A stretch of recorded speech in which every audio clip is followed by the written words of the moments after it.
Hobart Joost is a native of Jacksonville. His father was also a Jacksonville native, and his great uncle, Hobart C. Hare, founded the family insurance company, H.C. Hare Company, in 1896. Hobart graduated from Robert E. Lee High School and Belmont Abbey College in Belmont, North Carolina. He enlisted in the Army Air Corps in January 1942 as a private and served in the Panama Canal Zone. 3 years, 9 months, 10 days later, Hobart left the Army as a sergeant major. He then went to work for the H.C. Hare Company owned by his father. It was there he met a young visitor from Iowa. Hobart and Rita were married at St. Joseph Catholic Church in Mandarin on December the 7th, 1946. In 1952, Hobart bought the H.C. Hare Company from his father. He worked hard, and the business flourished. In 1959, he headed the building drive for the San Jose Catholic Church when the parish was organized. The fundraising was under the direction of Father Mortimer Danaher, now Monsignor Danaher, pastor of Christ the King. Hobart's fundraising chairman at San Jose was Frank Brennan, now retired from Prudential. You may also have heard of one of the team captains, a fellow named Bob Beck, now Prudential's president. In 1963, the insurance business was sold, and Hobart, while continuing to be involved in business, real estate, and investment, made time to respond to anyone who needed him. Take the case of Brewster Methodist Hospital, an all-black hospital. After desegregation, the hospital closed. It didn't have enough patients to stay open.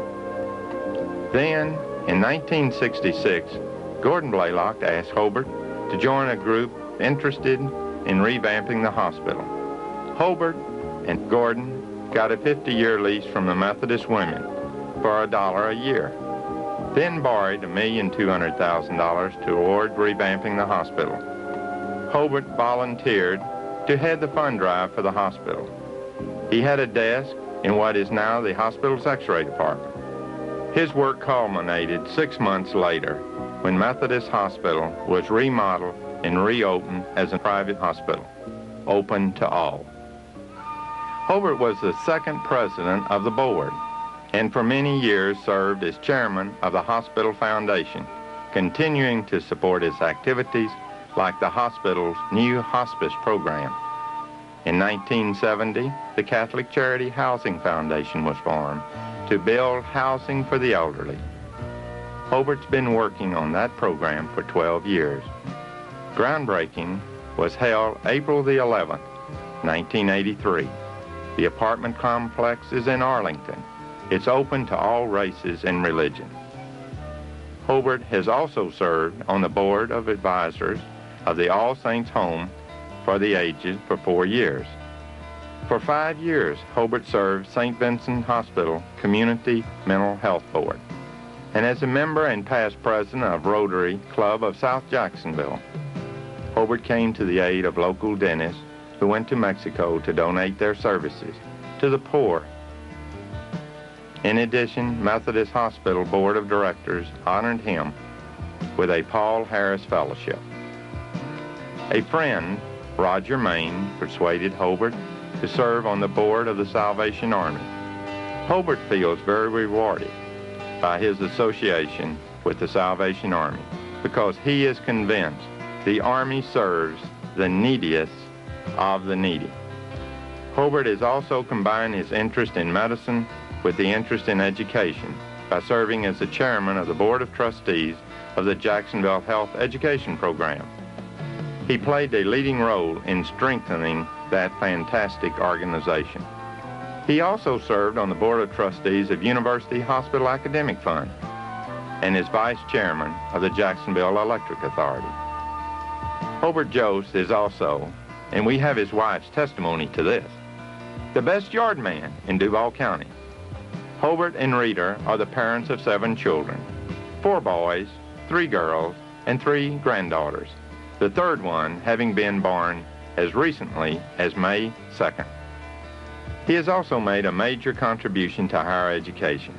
Their seventh child, Stephen, will graduate from college next year.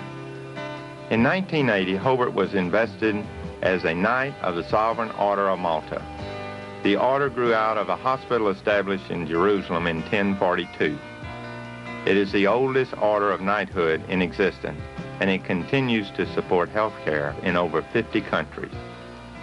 In 1982, Hobart Joost was given the Salvation Army's highest award, the William Booth Award, named for the Army's founder.